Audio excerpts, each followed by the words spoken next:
Hello, everybody. My name is Graham Brookie, and I am proud to be a partner in this election integrity partnership. I serve on a day-to-day basis as the director of the Atlanta Council's Digital Forensic Research Lab. And this event is hosted by the Election Integrity Partnership, which is a coalition of top-tier research institutions that work together throughout the 2020 US elections to detect and mitigate election-related mis and disinformation. The partnership, or EIP, comprised of Stanford Internet Observatory, Graphica, the University of Washington's Center for an Informed Public, and the DFR Lab, and served as this independent body that worked together with nearly everybody involved in election integrity on this collective challenge. And that includes election officials, state, federal, local government officials, large and small social media platforms, media, civil society organizations, and the wider research community in general. It's my pleasure to welcome you today to today's multi-part event, which marks the launch of the EIP's comprehensive report, The Long Fuse, Misinformation, and the 2020 Election. You can find the report online at eipartnership.net or in the link right here in the chat. I also want to say thank you to those tuning in who either worked with the EIP or covered the EIP throughout this election cycle, especially those colleagues in media whose work and coverage of disinformation throughout this year was absolutely essential. So today we're going to hear from some of the managers like Kate Starbird, Camille Francois, Renee DeResta, Emerson Brookings, and researchers from the EIP on our findings and have a conversation that's facilitated by our colleague Alex Stamos. But first, we're going to hear from Chris Krebs, who is the former director of the Department of Homeland Security's Cybersecurity and Infrastructure Security Agency, now more commonly known by its acronym CISA. Former Director Krebs will share insight from his time in government when one of his core responsibilities was protecting elections as critical infrastructure in democracy. And he'll also answer a few questions in a conversation led by Election Integrity Partnership Project Manager, Isabella Camargo Garcia, who made this partnership run in a major way and is a truly impressive rising star to keep an eye out for in this space. This conversation is live and on the record. Don't hesitate to drop questions into the chat or here post them on social media. And with that, over to you, Isabella. Thank you so much, Graham. Thank you, Chris, for joining us today. Wanted to kick it off just on behalf of the partnership, thanking you for your support of the EIP and all the work that you did at CISA, which was so important to our work at the partnership. Thanks for having me, Bella, and thanks for the work you did last year. I don't know how many people know, but you are also a CISA alum. So working with you and some of your colleagues over the last year or so was one of the highlights of my experience as CISA director, just seeing the future, not just of the cybersecurity workforce, but also how disinformation and countering disinformation is such an important part of the information operations space. Absolutely. Again, we're really excited to have you here then today to get into that. For anyone in the audience who's not as familiar with CISA or with your role at CISA, could you give us just a brief introduction and a brief introduction of your work there? Yeah, so the Cyber and Infrastructure Security Agency is housed within the Department of Homeland Security. It was founded on November 16th, 2018, and I like to call it the youngest agency in the federal government. I'm pretty sure that holds up, but it is one of the younger, more nascent operations within the federal government. It's on par with the TSA, FEMA, and even the FBI in terms of its independence as an agency. I like to call them the nation's risk advisor. And what that really means more than anything is that it's not a regulatory agency. It's not really a directive agency in terms of making particularly state and locals or the private sector do much of anything. Instead, it's supposed to serve as that kind of that nexus point between public and private partners and bring everybody together to solve really hard problems, share information, and facilitate knowledge transfer. And I think that's what you saw in our work in preparation and through the 2020 election was bringing state and local partners together with the private sector, with academia, with other parts of the federal government, as well as international partners, ultimately to protect the 2020 election and defend democracy. Absolutely. And to get to your point of, CISA as the nation's risk advisor, how did you think about disinformation under this mandate, and how did you see that as part of, national security vulnerabilities, especially as it relates to elections?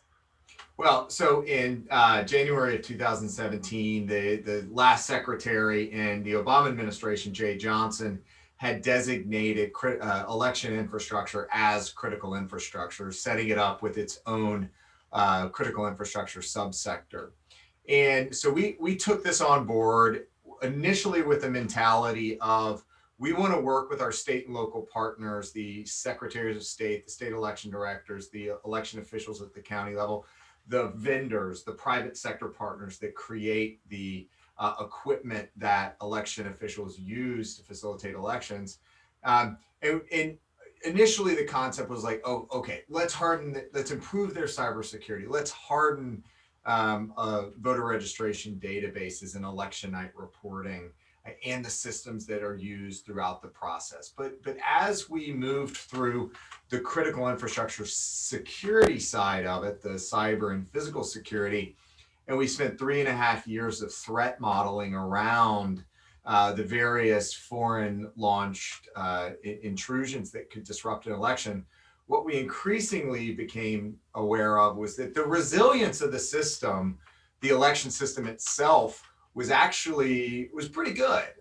In fact, from 2016 to 2018, the election infrastructure resilience improved. So in 2015 or 16 rather, you had about 80% of votes cast were cast with a paper record associated with it. And then by the time the 2020 election came around, it was closer to 95%, and that includes the expansion in absentee and mail-in ballots. And with that, the paper ballots allowed us to do, or the state officials to do, is go back and perform recounts or audits so that they could go back and check the work. And ultimately, from where I sat, at least at CISA and with our team, that was one of the most important countering disinformation tools available to us, was the fact that there was a paper ballot that could be counted and counted and counted, like in Georgia, to disprove some of the disinfo that we saw. So ultimately, it wasn't as much about the security that we were worried about at the end. It was more the perception hacks, or somebody would claim that there was a hack going on, and sometimes it's a spaghetti against the wall approach that we had to deal with. Right, absolutely. And I think that's so important. I think the concept you bring up of perception hacking. You brought up, paper records being associated with the vote, audits, recounts.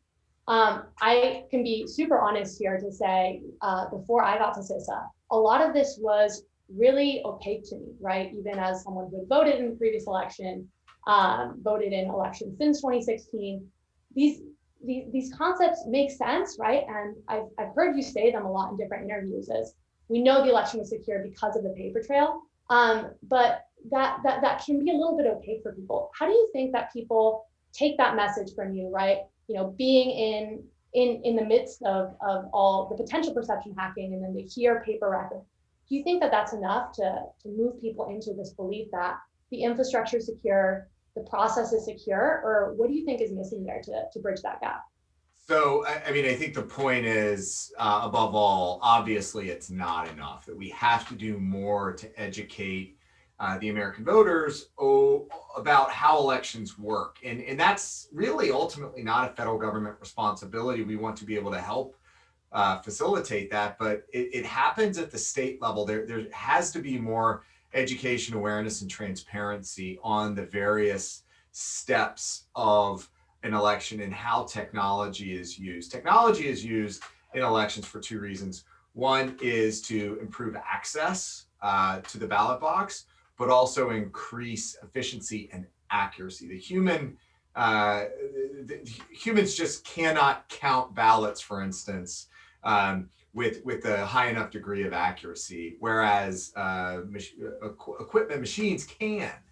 But you've got to make sure at the same time that software, that hardware is not a single point of failure. So you have to build in the various controls in a layered defense approach, which would be familiar to anyone that's a cybersecurity professional. So I think we get there by providing additional resources. The federal government has to invest more in state elections because they can't do it themselves, and continuing eradicating and eliminating the paperless machines out there. And just to go back to that point, in 2016, Pennsylvania and Georgia did not have paper ballots associated with each vote. And the investments and the decisions that their governors made, Governor Wolf in Pennsylvania, and now Governor Kemp made, even then when he was Secretary of State, that's what gave us the confidence at the federal level that it was such a secure vote, because not only did we not see the interference, the foreign interference with the election systems, but we could go back and we had the receipts, so the state could go back and conduct those audits. Right. And I think that point of how technology is used is so critical here. With that, I'd like to zoom out to one of CISA's core responses to the disinformation side of this, back to that kind of perception concept, and specifically into rumor control. Rumor control is something that we cite a lot in the EIP report. That was really helpful to our work as we were wading through kind of a barrage of incidents on election day and after. How did you think about rumor control? What was novel or special about it? Could you give just a brief overview of what it was, and how you see this as a core facet of disinformation response? So rumor control, I was in the last administration for about 3.5 years. Didn't quite make it to a full 4. But of all the things we did, rumor control's absolutely in my top 2 or 3 activities. Renaming, getting the agency in its standalone operational posture, as well as a name that tells you what. That was number 1, I think. Rumor control, and just the general Protect 2020 effort was number 2 and number 3, respectively. What happened was we actually stole the idea. I don't know if Matt Masterson may agree or disagree with that, but FEMA had previously used an FAQ model for hurricanes or other natural disasters, where they would debunk not disinfo necessarily, but misinfo, right? It was the rumor mill. So they provided factual information to counter some of the rumors that were popping up. And that then transformed during the early days of COVID, when you remember the text message that were flying around about how the National Guard was going to declare martial law and all this other stuff. And then you think about 5G and how in the UK, the 5G towers were vandalized because the rumors were that 5G towers were spreading the coronavirus. So we took that model and we saw some of these themes emerging about disinfo or about the election security aspects. And so we wanted to take those, the disinfo, we wanted to deconstruct it and get down to the points where ultimately the logic of the disinfo failed. And then we put facts out around the various themes. The trick here, though, was we could preload the site, rumor control site, and I think we launched it on October 21st, or it was that week of the purported Proud Boys emails that were threatening voters down in Florida. But the idea was, you wanted to hit before the disinfo got mainstream, or at least broad enough, but you didn't want to engage it if it was kind of in the fever swamp, because it would put additional attention on it. So it really was a balance. I'm a firm believer in sunshine's the best disinfectant. You have to kill these things really aggressively before they hit mainstream news platforms. And so that was always the challenge. And then as we worked through the end of October to November and more disinfo was flowing, it then became a really overwhelming task of which claims do we think are the most disruptive and the most caustic and corrosive to confidence in the electoral process. And the great news was we had a team that was working 24/7. And in a lot of cases, we had response, we had rumor control entries up within hours of becoming aware of the various disinfo theme. Right. And I think that we saw rumor control as a huge one, especially in the early days with the Iranian example you brought up. That was clearly a lot of agencies moving with public-private briefings against what ended up being more foreign angled incident. I do want to ask though, after kind of the initial days of rumor control, moving into November 3rd, which we actually found was a little bit quieter than what we thought, there was a period after that that was really, really key. And then, since then we know that the January 6th incident happened. So I wanna ask you, was there a specific moment where you used the term overwhelming, right? Was there a specific moment or specific story or specific incident that got you to this point of, okay, rumor control might not be enough. Something like January 6th is a possibility. Yeah, rumor control was not enough. That there's no question about that. I think when the Hammer scorecard rumors about a CIA supercomputer and program that was flipping votes in various machines at the direction of zombie dictator Hugo Chavez, that, when it was still in the kind of the Twitter sphere and non-mainstream personalities were spitting that out, it was still manageable. But as soon as those claims hopped on to broadcast TV, network TV, and we started seeing elected officials, public officials, including the candidate Trump himself, start to repeat some of these, that's at that point, little old us down in CISA was not equipped, was not positioned. It was the asymmetry of it all. I think I personally had in my CISA account at the time about 10,000 followers. And, I could do, my tweets promoting various rumor control entries and shooting down Hammer scorecard. I could go do a hit on some TV program, news program. It wasn't enough to eat away. And that was ultimately, I think, where we lost the advantage from rumor control. Right. And that concept of the asymmetry of the situation, top-down disinformation, is actually really core to the EIP report. So I'm excited for the researchers to shed a bit more light on that in just a bit. I'd like to move a little bit towards kind of solutions here and understanding that we now have a new administration. What would you say are your top 3 recommendations, knowing what you know now, for the new administration to start preparing us for 2022, 2024, and future elections and building resilience starting today? I think one of the things that I always was kind of pining for over the last 4 years was a more strategic approach to countering disinformation. I think there were a number of activities that we've heard about and others that we haven't heard about.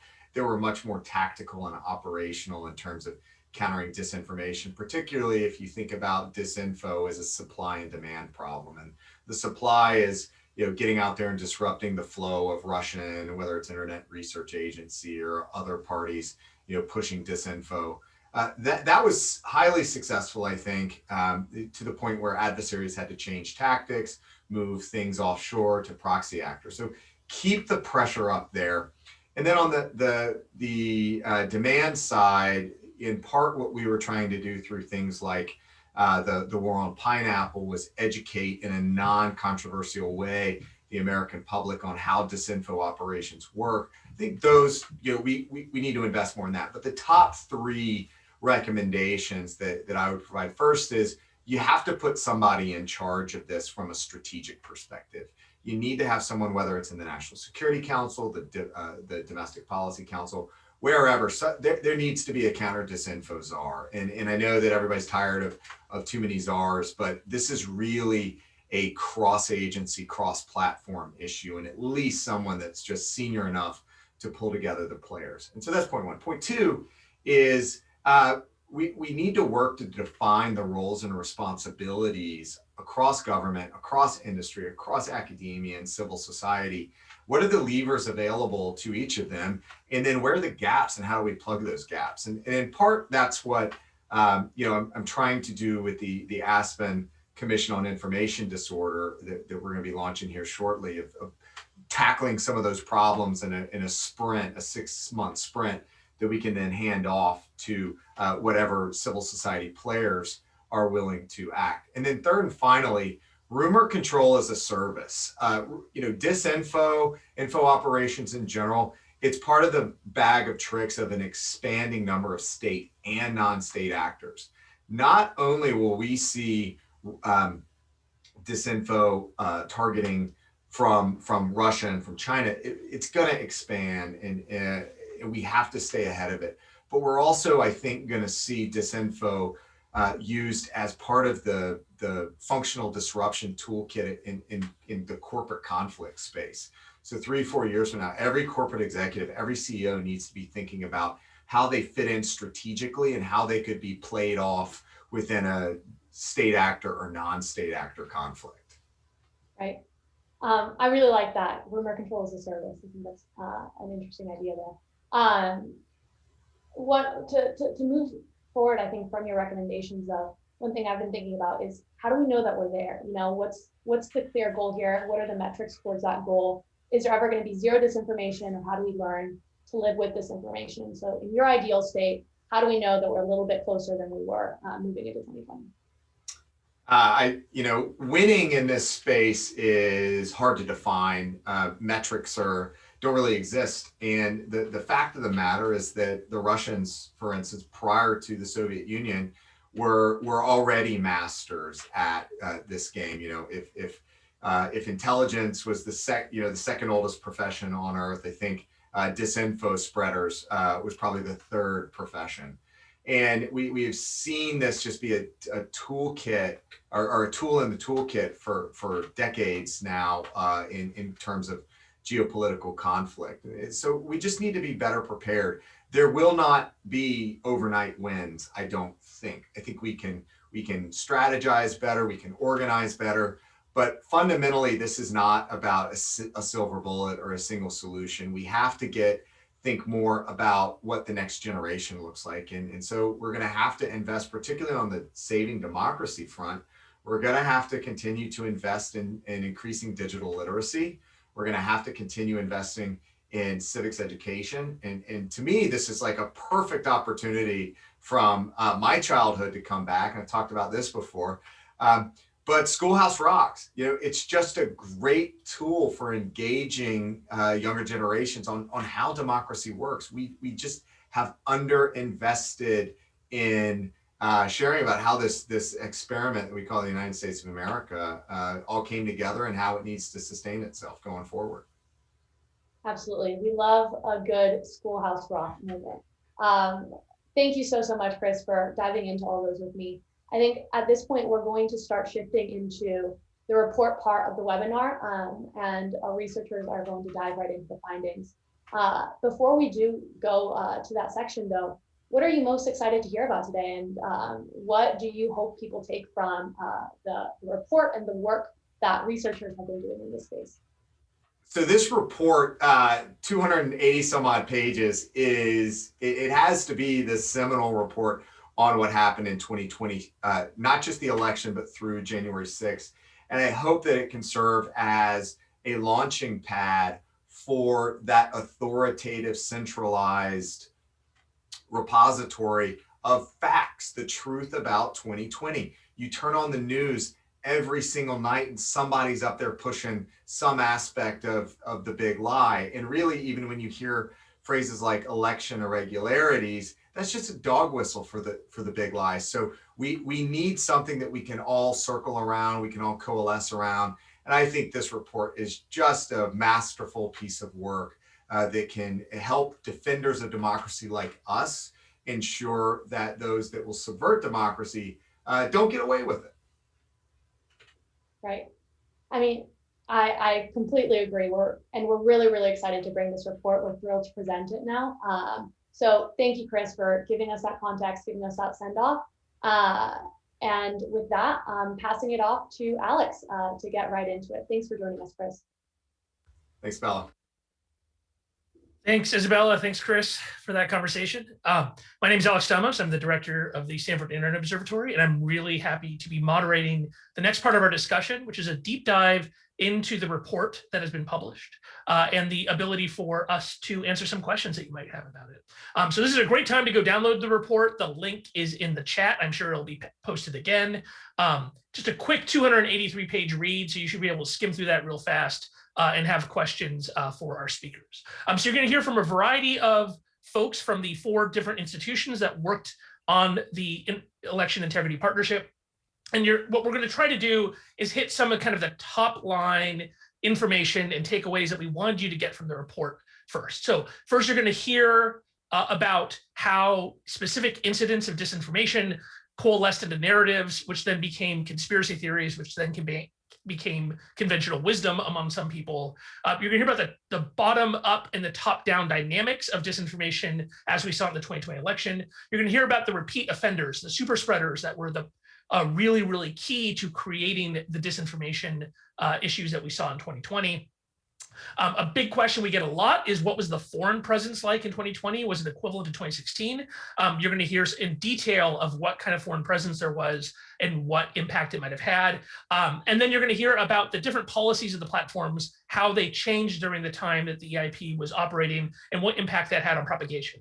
If you have any questions that come up while our speakers go, please put them in the question and answer box, and we'll make sure to get to them. We're going to have a big discussion at the end, and then you'll also hear from a number of other researchers that we weren't able to get to.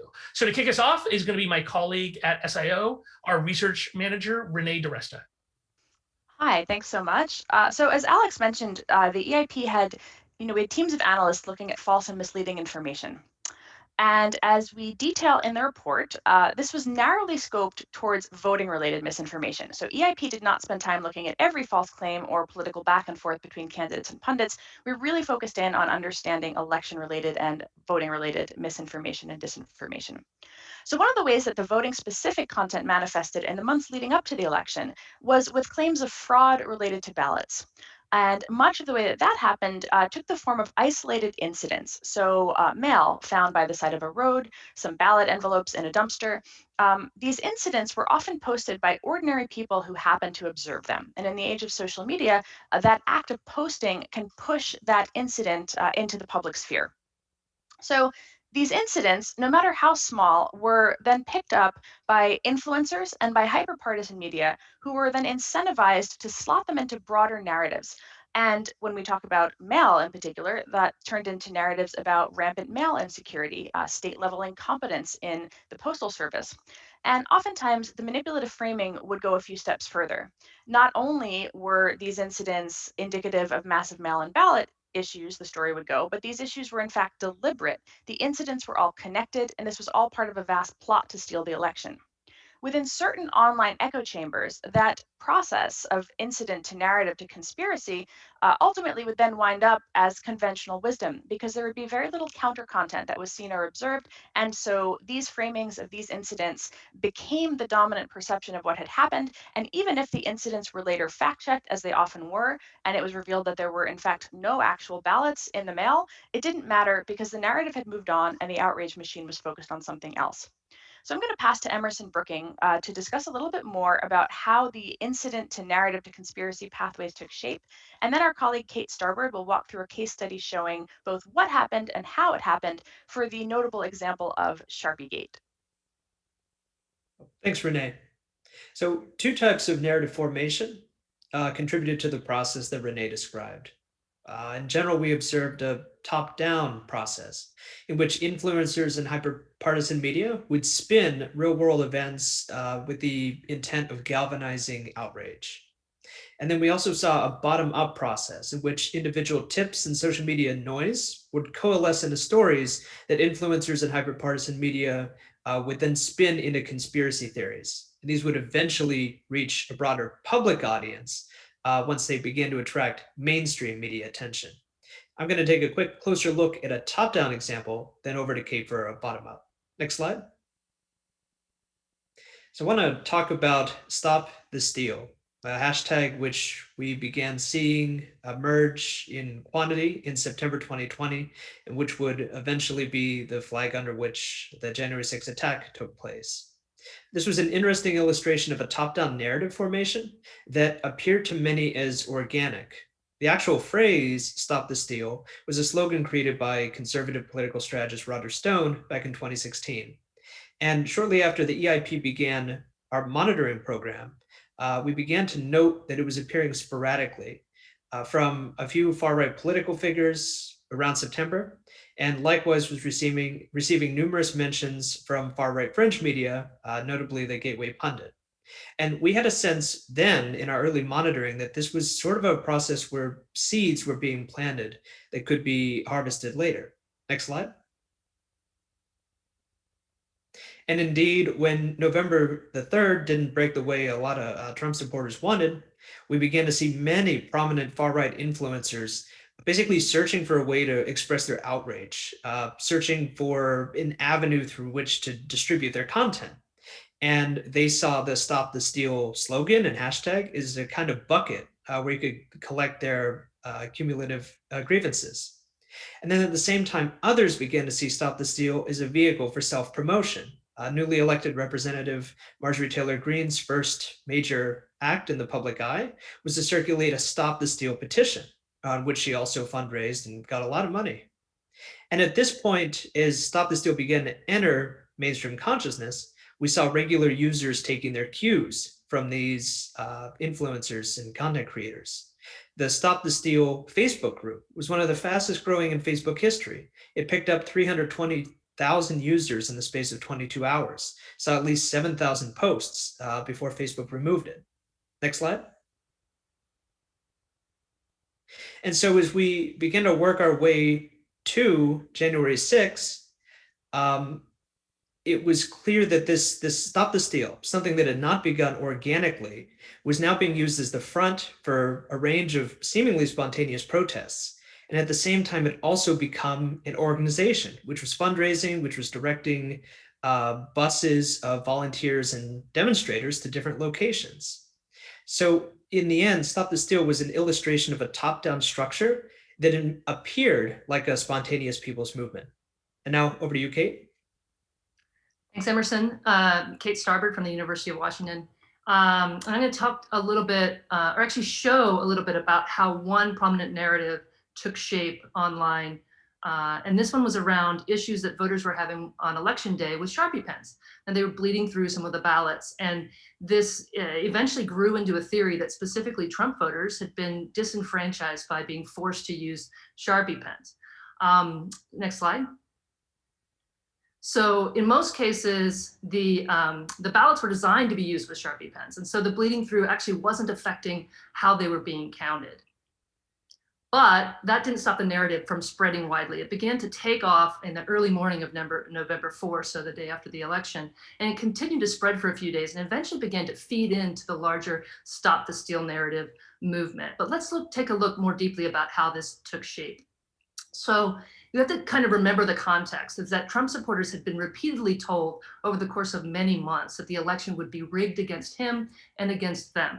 And so they were even asked to sort of look for evidence of that cheating. And so when they went to vote on election day, they began to see that cheating. So initially there was this tone of concern about Sharpie tweets where people saw that they were bleeding through, they were worried that their votes wouldn't count, and they were being directed to bring their own pen. Later, that sort of concern changed to suspicion with tweets like these that were kind of using leading questions to suggest that there was potentially fraud. Eventually, the discourse shifted to explicit accusation that this was an intentional effort to disenfranchise specifically Trump voters, and we began to see more and more tweets like that.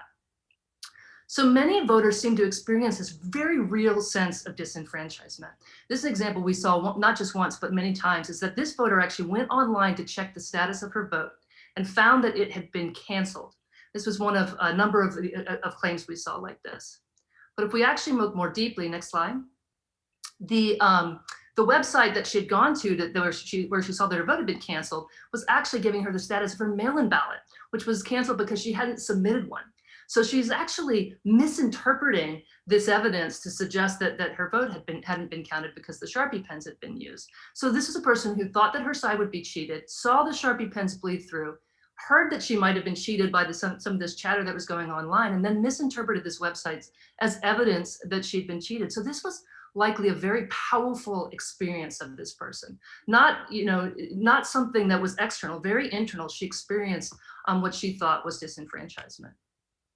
So if we take a look at, kind of step back and look at how this narrative took shape and spread. This was a graphing technique we used many times. In fact, if you were watching us over the course of the lead up to the election and afterwards, we probably put out dozens of these different graphs. But what this graph allows us to do is kind of see not just like the pace that a narrative takes and how it begins to spread, but the role of certain prominent accounts in spreading it. So what we do with these graphs, the one on top is a cumulative graph. So the y-axis is actually how many tweets have been sent about this particular topic. In this case, it was Sharpie pens. But then we plot each tweet on the graph with the size of its audience, so we can get a sense of like where Twitter accounts with large audiences were helping to push the spread.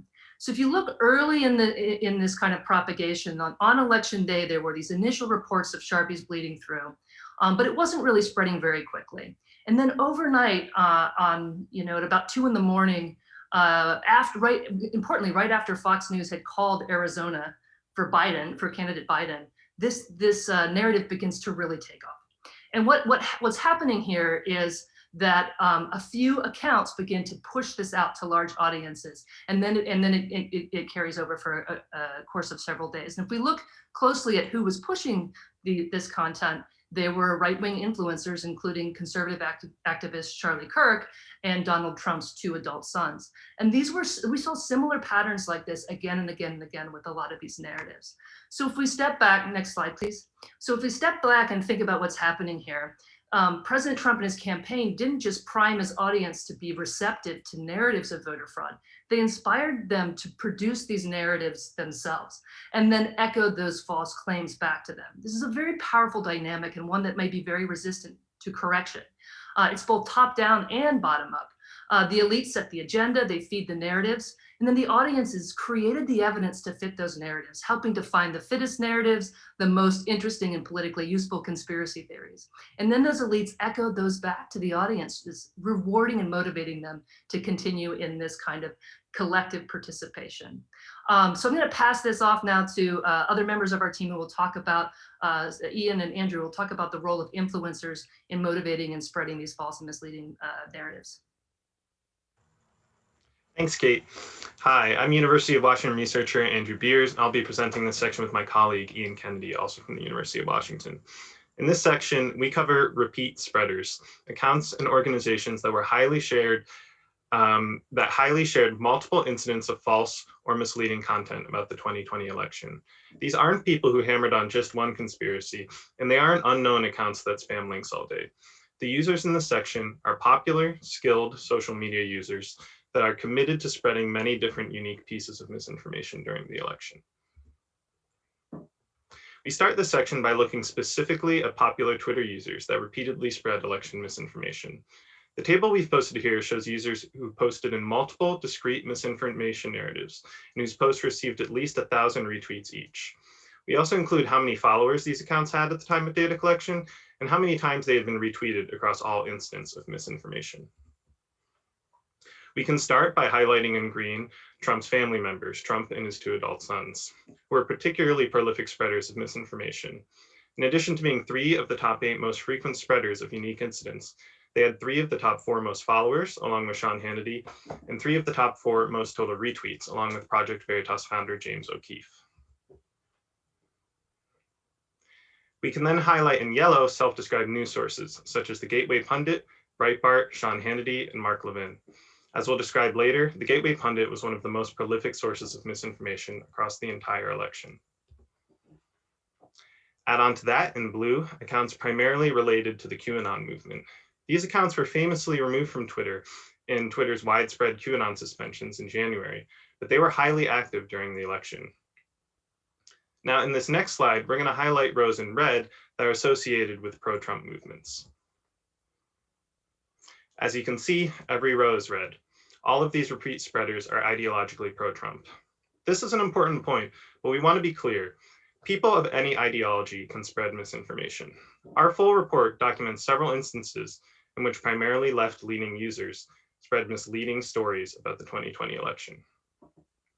That being said, The great majority of misinformation we collected data on was spread by pro-Trump accounts, and the influential, repeated misinformation spreaders we document here are almost entirely pro-Trump.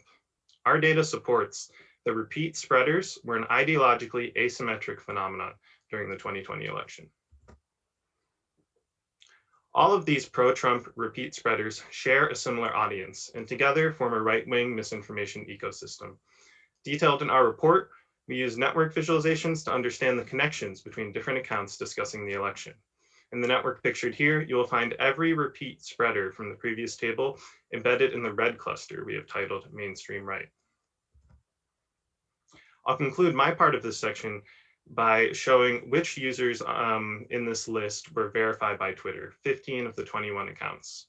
Verified accounts were responsible for much of the misinformation shared during the 2020 US election. And after the election, Twitter has since suspended 4 of these accounts, labeled in black. And Twitter has blocked search results from being returned for 5 others, labeled in gray. However, many election repeat spreaders remain active, and some have since spread false stories about the January insurrection and subsequent events. Thanks, Andrew. I'm Ian Kennedy, another researcher at the University of Washington. And in addition to individual accounts spreading misinformation incidents, we tracked which domain names were most often cited on Twitter in those incidents. We only counted domains as involved in an incident if they were cited over 1,000 times. So this gives us a second perspective on disinformation on Twitter during the election. While the repeat spreaders were pro-Trump accounts spreading misinformation, 4 out of the top 20 domains were actually reputable news outlets, mostly used for fact-checking. When we estimate their ideological spread, these repeat fact-checkers were also far more likely to be cited by people on the ideological left compared to the other domains on this list. While the repeat fact-checkers were part of the discussion, the domain analysis confirms the most commonly cited websites in our data were sources of misinformation. The top domain in this analysis is the Gateway Pundit, a pro-Trump self-described news source cited in 46 separate misinformation incidents in the 2020 cycle. Their misinformation was varied, from early mail dumping stories to call-outs to other misinfo generators like Project Veritas, to later essential tips on what you can do to stop the steal. The Gateway Pundit spread misinformation across platforms and across time, exemplifying a cross-platform strategy common to other so-called media outlets we studied. The Gateway Pundit's Twitter account was second in our list of repeat spreaders, sharing 25 incidents. Their YouTube channel and Instagram account were also significant sources of misinformation on those platforms. And while their Facebook posts included misinformation, they were relatively low impact and did not meet our standards for engagement to include in this count. The Gateway Pundit was already spreading misinformation in September 2020, setting up narratives like stories about mail-in voting that were influential throughout the election cycle. While almost every domain in this list was a traditional or self-described news website, YouTube, the video-based social media website, was the 3rd most shared domain, involved with 21 of the misinfo incidents we studied. Our report examines the YouTube channel cited in more detail and finds further evidence for cross-platform strategies from other repeat spreaders, like Project Veritas shown here. Considering misinformation from the perspective of these repeat spreaders leads us to 4 key conclusions. First, repeat spreaders were often verified accounts from politicians, media outlets, and influencers. Second, these repeat spreaders were an asymmetric pro-Trump phenomenon. Third, these spreaders shared contents on multiple platforms, all the way from September, even before September, to December. And finally, there were some news outlets who were repeat fact-checkers intervening in many incidents, which might complicate some of the discussion online there. I'm now going to pass it over to Camille, who's going to talk about the role of foreign actors.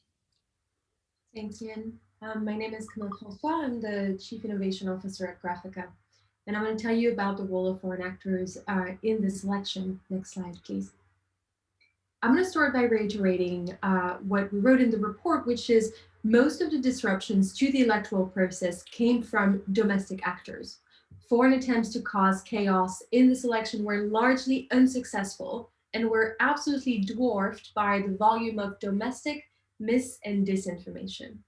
So with this framing note out of the way, we have counted between December 2019 and the end of the election season, at least 12 distinct foreign information operations that were focused on the election and or the process and the candidates. These were detected, attributed, and exposed either by platforms, government entities, or researchers. Together, they originated in Russia, China, and Iran. They amplified domestic narratives. They focused on divisive stories and on conspiracies. They talked about hate groups and about violence related to the election. For us, this is yet another reminder that the domestic vulnerabilities of our online conversations and of our media ecosystems are routinely exploited by foreign actors. Now let's talk about the tactics that we have seen in these operations. While these operations were largely unsuccessful, some of these tactics were novel. So first, all of these operations actually spread across multiple platforms, and they usually went beyond the traditional social media networks. Some of them leveraged recruiting sites, for instance, and others created accounts on alternative social media platforms like Gab and Parler.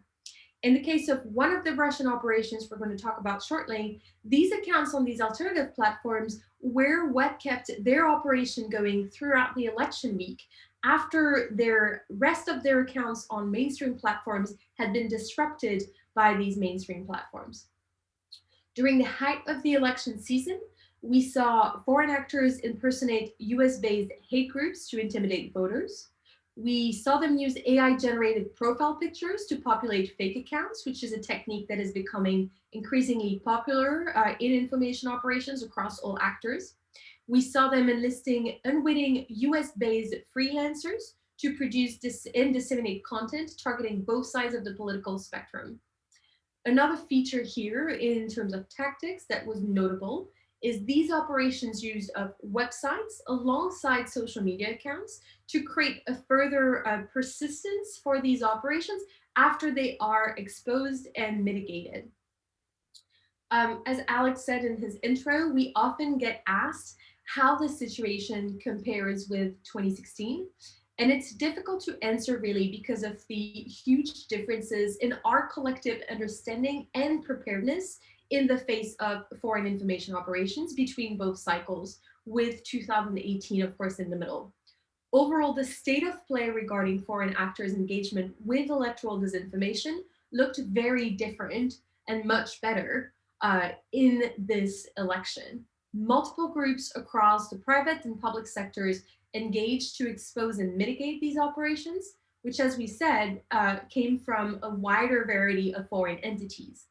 Attribution and mitigation happened publicly and very swiftly throughout the election cycle, with a record public attribution on the Iranian Proud Boys campaign, in which we see less than 72 hours between the first time the campaign is initially caught and analyzed and the public attribution of this campaign to Iran by the US government.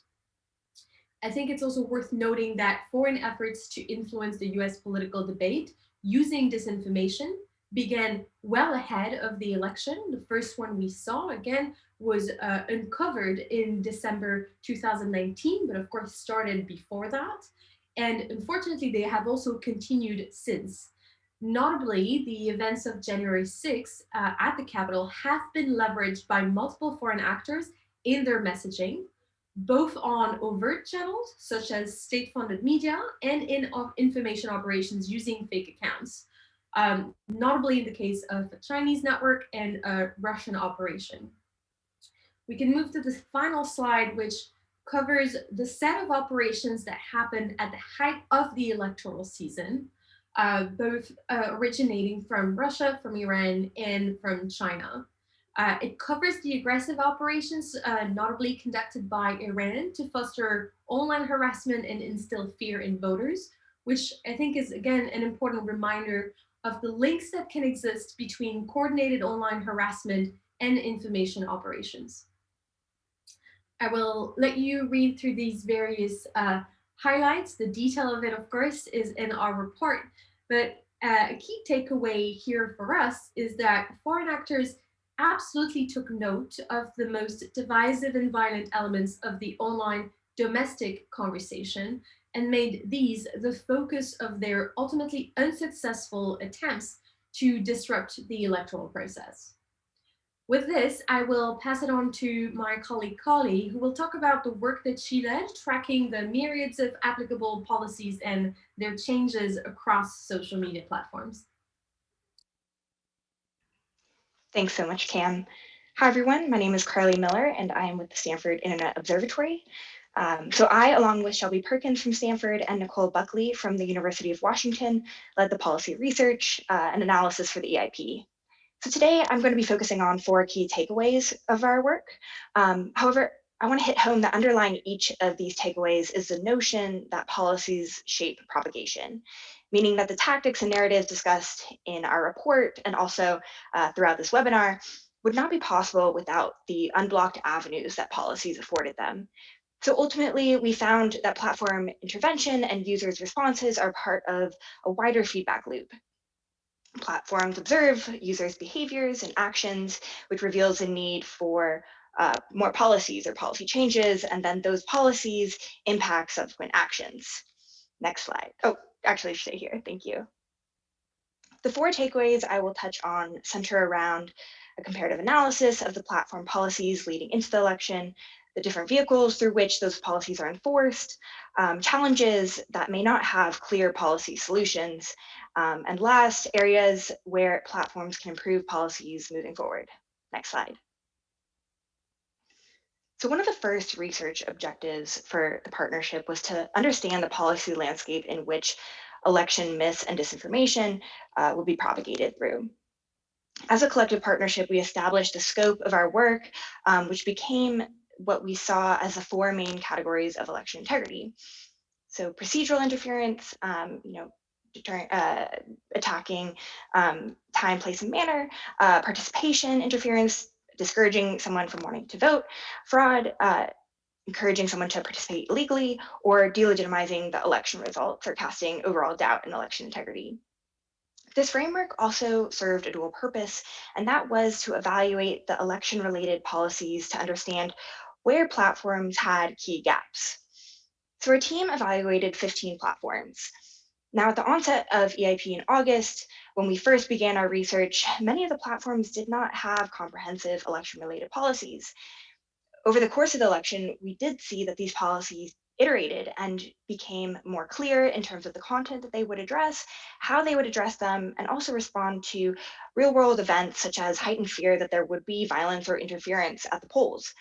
However, not all policies adapted or iterated their policies, nor did so in a timely manner. For example, in December, YouTube said it would address claims of widespread voter fraud. However, the seeds of doubt on the election were already planted much earlier. Last, platforms that we evaluated some other platforms that we evaluated, namely Parler, Gab, Discord, WhatsApp, Reddit, and Twitch, remained without election-related policies throughout our researching. Next slide.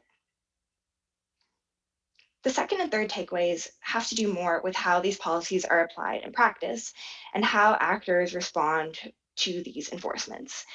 Generally, platform content moderation strategies fall into 3 categories: removing the content, reducing its distribution, or informing users of a wider context or how that content may be harmful. We have a lot of analysis about each of these different interventions, but for time purposes, I'm going to focus on the content moderation strategies, or rather lack thereof, around repeat spreaders. So as Kate and our colleagues at UW demonstrated, a handful of prominent accounts play a key role in the top-down and bottom-up dynamics of disinformation. However, the policies around repeat spreaders have important gaps. For example, it's unclear how public interest exceptions, which apply to politicians, may play into repeat spreaders. A good example of this dynamic were the tweets from newly elected Congresswoman Marjorie Taylor Greene. Now, according to CNN, after the polls closed on election day, over half of Congresswoman Greene's tweets had been labeled by Twitter as potentially misleading. This is an example of how consequences for violating Twitter's policies weren't enough to deter Congresswoman Greene Now, Twitter has updated its policies to address repeat spreaders. However, we're still waiting for other platforms to provide more clarity. Yes. So, however, even if all the policies are in place and if they are consistently applied, it is important to recognize that there are roadblocks and nuances to fully mitigating against mis and disinformation through platform action alone. Obviously, there are other dynamics at play, such as the demand to believe that Trump really didn't lose an election, that don't have easy policy solutions. A good example of this is hard to verify content. So a friend of a friend goes online and posts experience about voting, having a terrible experience, and that post goes viral.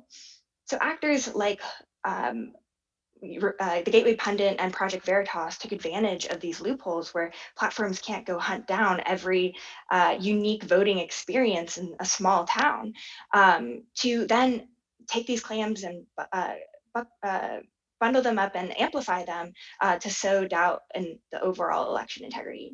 Next slide. So looking forward, there are a number of substantive changes platforms can do to strengthen their policies.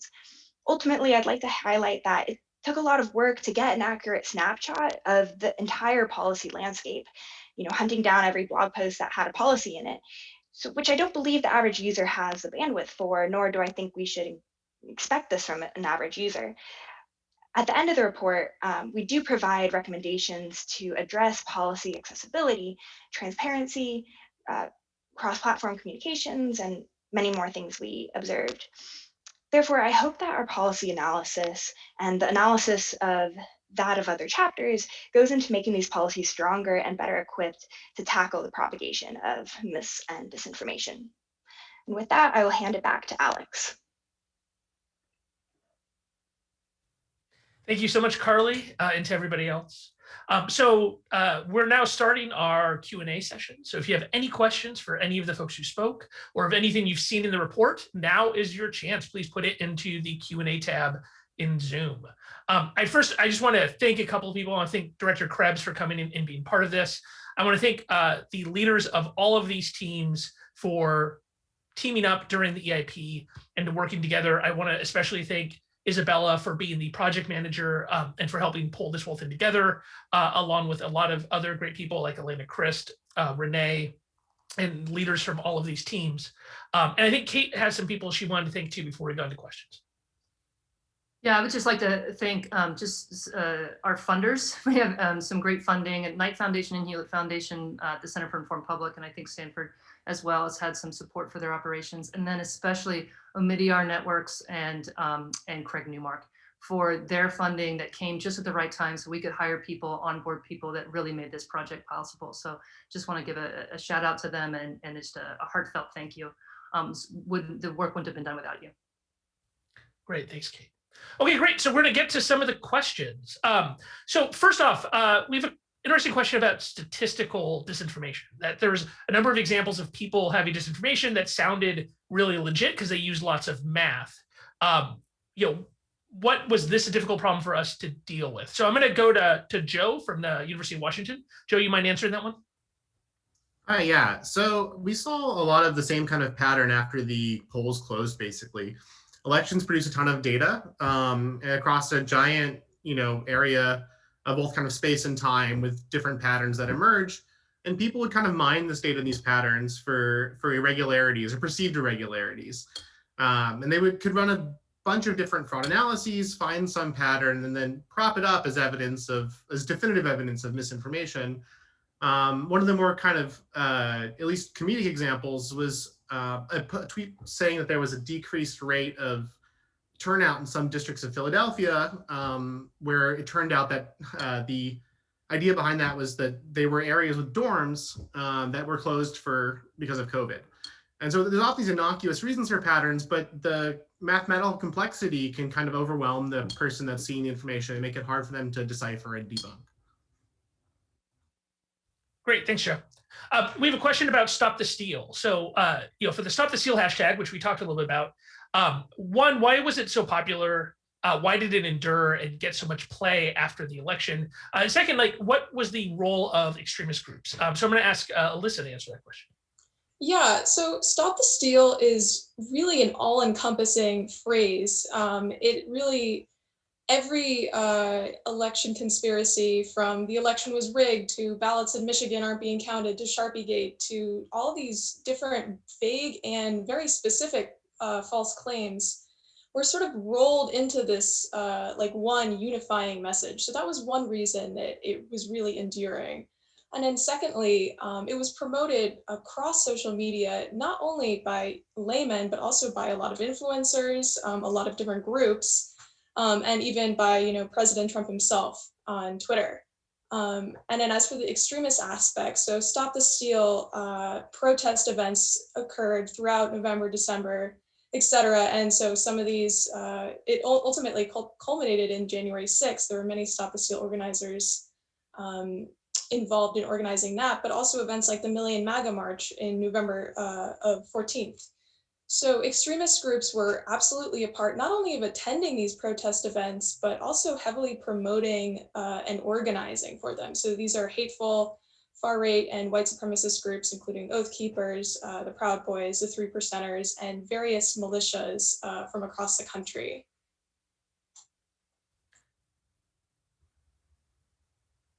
Thanks for that, Alyssa. Oh, and by the way, I'm just going to remind everybody, if it's your first time speaking, just make sure to introduce yourself. So Alyssa's from DFR Lab. Question on Dominion. So, one of the most referenced things in our report is these theories about Dominion voting systems, as Director Krebs said, including a zombie Hugo Chavez being involved. Kyle, do you mind talking a little bit about why the Dominion conspiracy theories were so popular? Sure. Hi, I'm Kyle from Graphica. So as has become pretty well known, the Dominion voting systems narrative was a conspiracy about voting systems using Dominion software being used to flip votes. It actually did start because of legitimate glitches with the software in 2 counties in Georgia, and it was quickly covered by local news. But then it was picked up by various right-wing influencers, blue check influencers, as well as alternative media sources that were discussed earlier, and gained momentum and quickly got all the way to Fox News, of course, and the Trump family. And then eventually was sort of adopted by other groups. So we think of like extremist groups like the Proud Boys, various militia groups, adherents of the QAnon movement, and of course, just general Trump supporters. But as to why it was able to stay around for so long, and it's something we're still hearing about, it's still in the news cycle, we think there's 3 reasons. The first being just generally people are suspicious of software. So they're sort of already primed to not trust things that are confusing and technical. And so there's this big vulnerability among a large percentage of the population for software-driven narratives. The second thing is also software narratives just tend to scale really well. So we think about a lot of the incidents we saw at EIP, we were looking at like, a postal worker was throwing out ballots, and you could isolate these independent instances, but that is very hard to explain why a whole election was stolen. Whereas a software narrative, you could say, well, everybody voted, everybody's vote had to be counted, there was software involved at every step of the process, therefore it can easily be expanded to the whole election. And then finally, it was a flexible narrative, and that's something we often see with conspiracy narratives, that over time they get less and less specific and more flexible. And that certainly happened with Dominion, where it became less and less nuanced and specific over time, and then became a key pillar of the Stop the Steal movement and January 6th events, as Alyssa mentioned. Thanks, Kyle. We have a question about policy. As Carly talked about, there was a lot of changes in policies in the run to the election. By election day, a lot of the major platforms had election-related policy, but a core issue is implementation. So Nicole, do you mind talking a little bit about how we saw these policies being implemented and what you think are going to be the challenges for the platforms going forward there? Of course. Thank you so much for the introduction, Alex. My name is Nicole Buckley, and I'm a researcher affiliated with the Center for an Informed Public.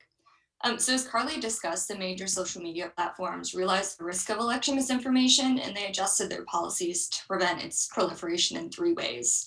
And although there are significant issues across all three, I'm choosing to focus on removal and contextualization. So intervention in the form of a removal or suspension, when it's done inconsistently, which we saw often, runs a risk of encouraging backlash from conspiratorial communities. And extremist groups tend to believe that removal is evidence of a greater agenda to downplay the alleged truth value of misinformation platforms seek to eradicate. So platforms must be more thorough and precise in delivering removal as a consequence if they're to avoid potentially contributing to the spread of misinformation they're trying to downplay. On the other hand, contextualization, which we saw quite often take shape as content labels, is also particularly challenging. So platforms have struggled to implement labels in a way that's consistent, unvaried, and uniform across subsidiaries. And two, it's additionally unclear just how effective labels are at changing users' behavior and belief in false narratives, because the result of labeling initiatives broadly have not been adequately revealed to researchers. So in sum, platforms are facing an uphill battle in making implementation as clear and transparent as possible, but we're hoping coalitions just like this one can make the process a bit easier going forward. Thanks for your time. Great. Okay, so some more questions. I have two questions that are kind of related. One was there a specific question about Kate's graph of what's that called and what was used to generate it. And then there's a general question about what kind of tools we use. So I'll have Kate answer the graph and about UW, and then I'm gonna have somebody from each team talk about the tooling they use. Yeah, the graphing technique, we're calling it a cumulative retweet graph, but we've been trying for years to figure out how to visualize sort of the attention dynamics to not just see how things are traveling, but like which accounts are causing information to go viral. And that's one of the graphing techniques we've been playing with, co-developed with Emma Spiro and Caitlin Zhu, a researcher with us for a while, who's now on at Stanford. Yeah, a lot of in-house tools, a lot of just like experimentation. Often we're recoding things as we're looking at new data, and just building on a methodological and technical toolkit that we've been working on for years and continue to expand out. And now we're really well supported with the Center for Informed Public, with data engineers and others, and hoping to also get this code out so other folks can use these same kinds of tools in their own work. Graham, you want to talk about tooling at DFR or Emerson? Yeah, I mean, the basic answer is that there is no tool that is a easy button that catches all disinformation across all platforms. And so we use a lot of tools that look at individual platforms, and then we reference those results against other tools. And some of those tools are free and open to everybody, and some of them are the same tools that like large companies buy to figure out whether their advertisements for soap works or not, right? And so we use a bunch of tools, and then we compare as many of them against each other as humanly possible in order to make sure that we're not getting any false positives or that we're thorough. Great. Camille? Yeah, same on our end. We're using the tools that our colleagues are using, and we are also using our own tooling at Graphica to do large-scale detailed maps of online conversations for analysis. Great. And from the SIO side, so we have API integrations with Facebook via CrowdTangle, with Twitter via their APIs. We built a number of things to look at kind of less official social media networks. A key tool for the EIP overall is that we built our collaboration on Jira, which is a very popular task management tool. Atlassian provided that to us under their nonprofit program, and we appreciate the help that they provided us there. And so a lot of work went into customizing Jira, but a lot of the work we did was also just manual monitoring. The truth is that there's no tooling out there that can hit the breadth of the platforms that we're looking at, especially some of these new platforms.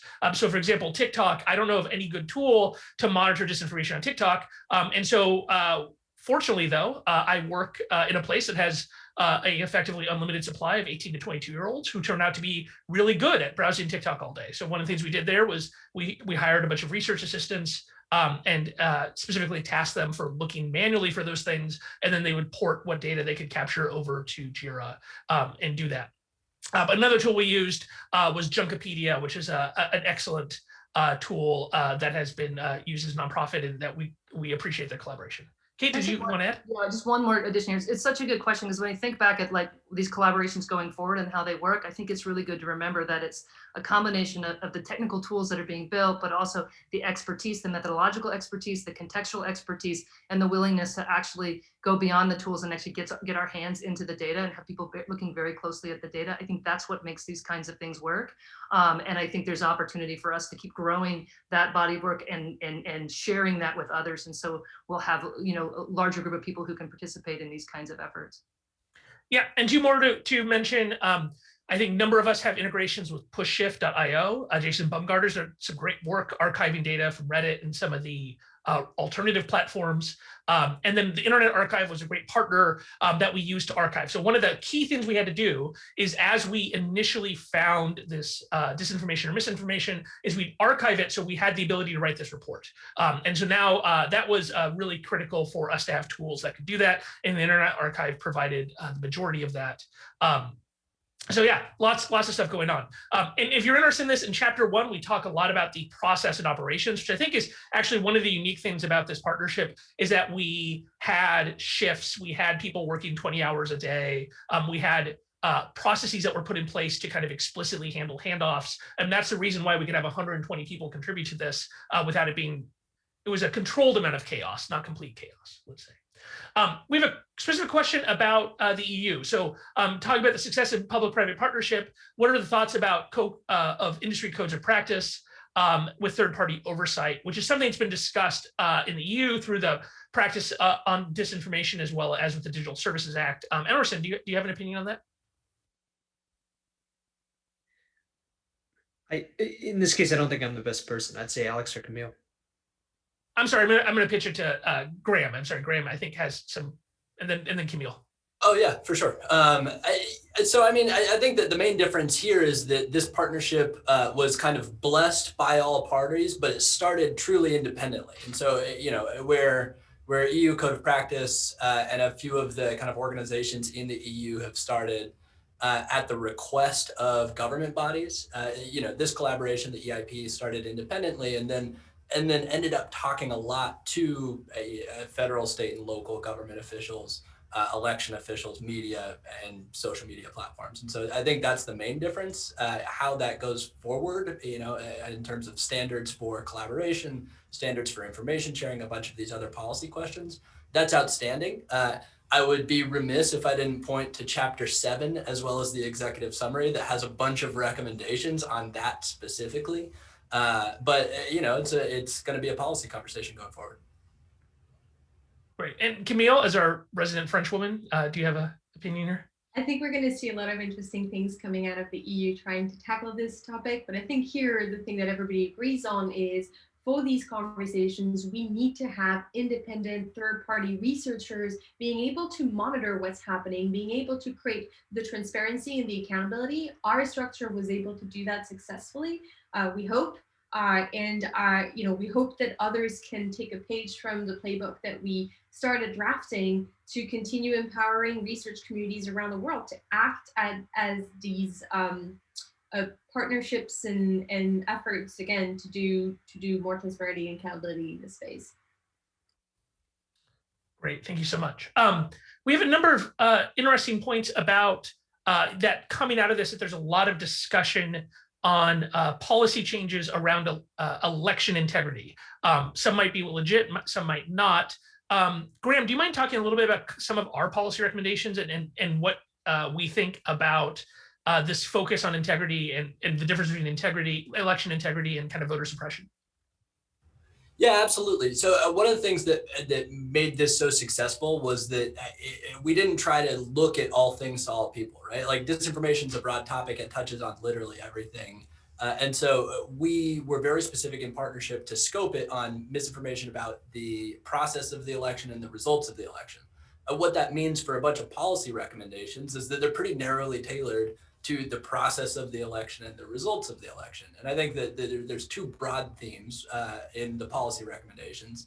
And the policy recommendations are organized by different categories of actors that are policymakers, kind of regardless of whether they realize they make policy or not. And so we have government, we have media, we have social media platforms, we have civil society, and decisions that they need to make or that they could make with regard to policy. And the two broad kind of themes there are the need for very clear areas of lead and support across this set of issues. So like who is doing what on this set of issues, especially in government. And then overarching transparency and information sharing. So transparency and kind of what it is that you're doing or what it is that you're seeing, and then sharing that information with relevant bodies in order to create more resilience. There's a lot of very, very specific granular policy recommendations within those two broad categories, and we could talk about them for 4 hours. I think that we'll probably see some congressional hearings over the next 2 years that do talk about them for 4 hours, but that's probably not something we have time for today. Great. Well, we had a question about YouTube and YouTube's role here. We talked a lot about YouTube during our weekly updates. So I think there's two parts of this. There's the policy part and then kind of the implementation part. Carly or Nicole, do you mind talking a little bit kind of what YouTube's evolution was on the policy side and where they ended up? And then maybe Kate, you can talk a little bit about what engagement was there. Sure, I can start a little bit with the policy and kick it off to Nicole. So I think that one thing sort of to frame this answer is all the platforms operate differently in terms of their audience and the medium of content that they share.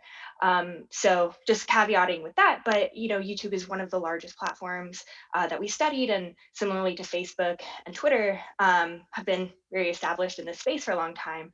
So one thing that I will highlight is that YouTube, when we did see platforms update their policies to respond to recommendations such as addressing unfounded claims of delegitimizing the election, or who labeling that the election hasn't been called by so premature claims of victory by candidates. We saw that many of the platforms that did have election-related policies implemented these and implemented them early on. YouTube did not do this, and they were sort of lagging in terms of their implementation, which I think we touch on and how that played out in practice, and how things were able to propagate on the platform because of that. Nicole, if I've missed anything. Yeah, I don't think that you missed anything at all, and I would just take care to note as well that YouTube struggled over time as well with its labeling in general.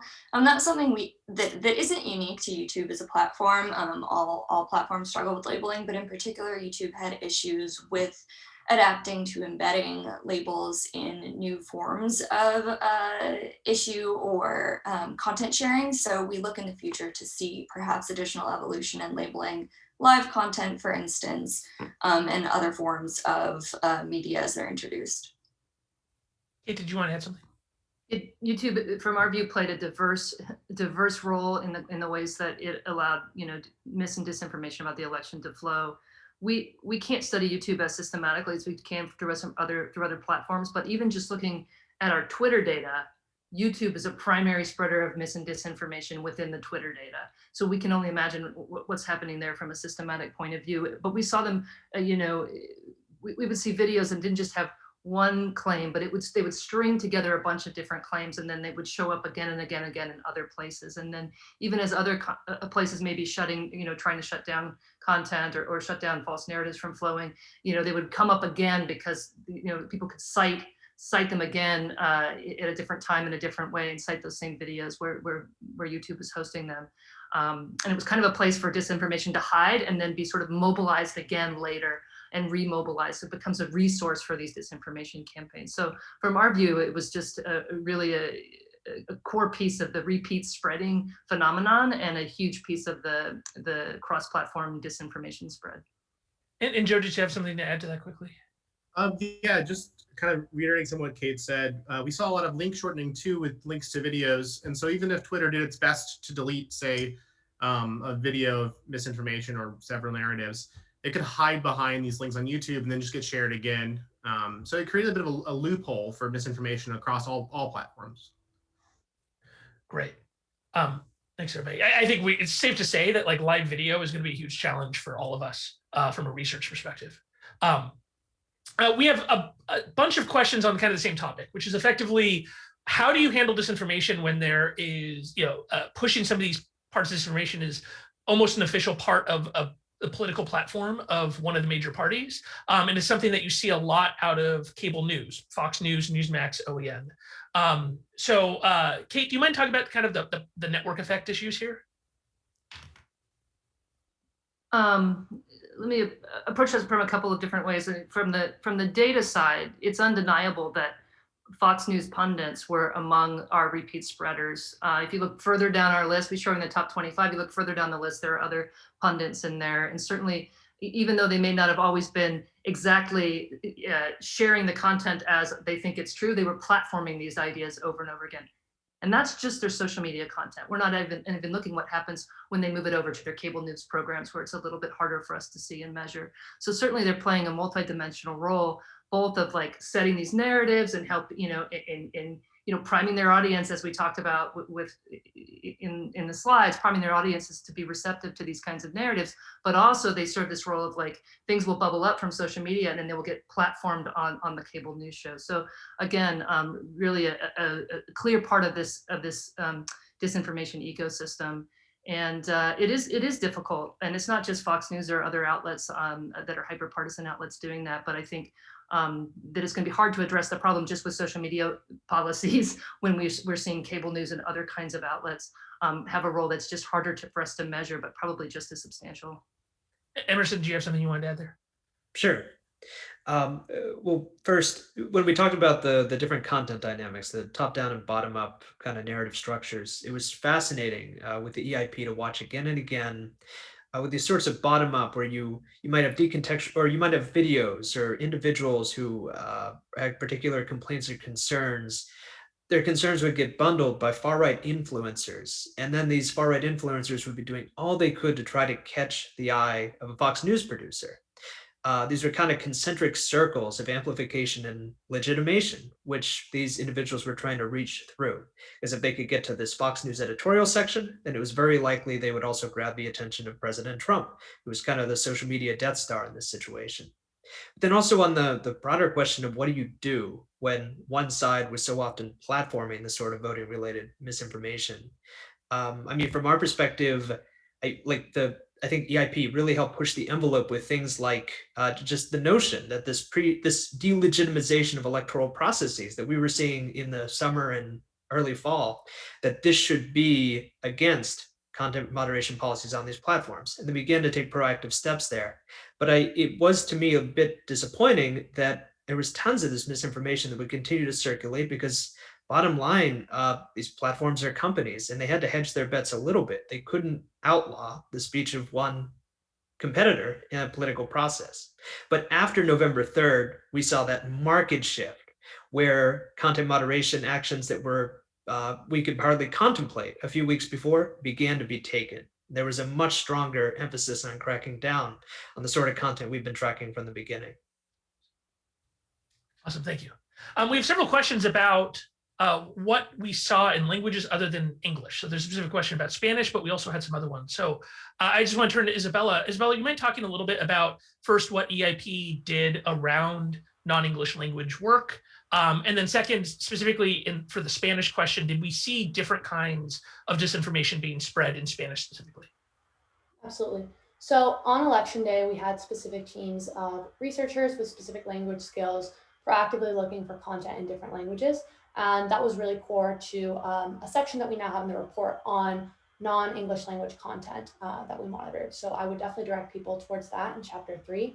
To summarize what our findings are there, most of the content that we saw in non-English languages was translated content from the English narratives that we were tracking. So it was coming out after the English narratives. There are some key influencers in these spaces that have hour-long video webcasts, live broadcasts, simply going through Twitter, scrolling through things, clicking Google Translate, and explaining to their audiences what's happening in these repeat offender spaces and rebroadcasting that out. So that, I would say, is the most prominent dynamic that we found. There are certainly some disinformation narratives that were more unique to these spaces, especially given the cultural context that a lot of these communities come in with.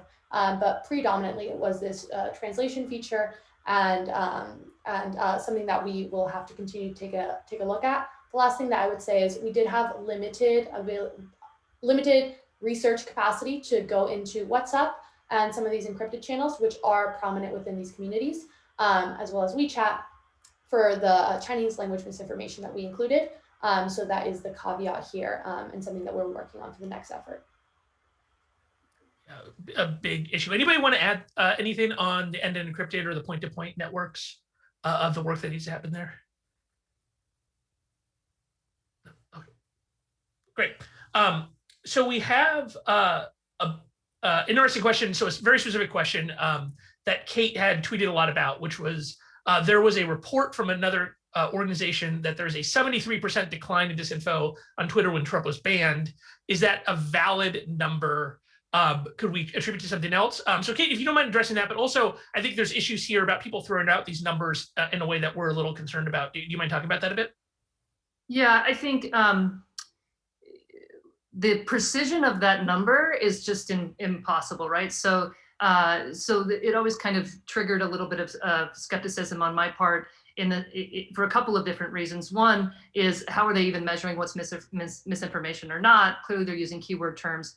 Without spending a lot of time, you're going to have a hard time differentiating between corrections and actual misinformation. And so it's all pretty blurry. So just if they had said that we think that there's evidence that there was less misinformation, yes, but the precision of that number, I think, gave me a little bit of a red flag. And then there was a big issue of, like, a lot of other things are changing at the same time. And so attributing it all to the fact that Twitter had done those suspensions, I think, was just a bit of an over attribution.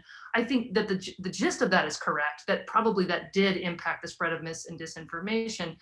But in terms of the number, I think that number is wildly speculative and based on some methods that probably are not as precise as the number itself. Remember, kids, 80% of statistics are made up on the fly, right? Great. And so that's bringing us to the end of the 90 minutes. We had a lot of this. I want to thank everybody again, all of the 120 some people who participated in this, especially the leaders of these teams for all the incredible work they put in. And thank you to everybody who is here and is interested in this and asking all these great questions. Where is this going? Well, all of the institutions represented here, we have now wrapped up the Election Integrity Partnership. That is our final report. We'll be keeping the website up and the content available to folks. All of the groups here are now also collaborating on utilizing what we learned, the techniques that we put together, and the kind of processes we created in a new project that we call the Virality Project. You can go to viralityproject.org to read about it. The website design might look a little familiar. Please excuse us for that. But what we have is a group of institutions, and including some new partners, including some partners at NYU, who are working together to study in the National Conference on Citizenship. And we are working to study COVID vaccine disinformation specifically in the United States, working with public health experts, with officials in the federal government, as well as in state and local public health, and looking to kind of categorize, understand that kind of misinformation and to help those folks prevent it. So if you're interested in that, viralityproject.org, at Virality Project on Twitter. Tomorrow on our website, you will see our first major post, which is a what to expect post, which is laying out the kinds of disinformation that we expect to see around vaccines over the next year. The equivalent post for the 2020 election turned out to be pretty darn good. So I feel confident that that will have some pretty good predictive power. Thank you all for joining us. Thank you to the team at the Atlantic Council for helping put on and host this webinar. Hope everybody stays safe. Have a great day.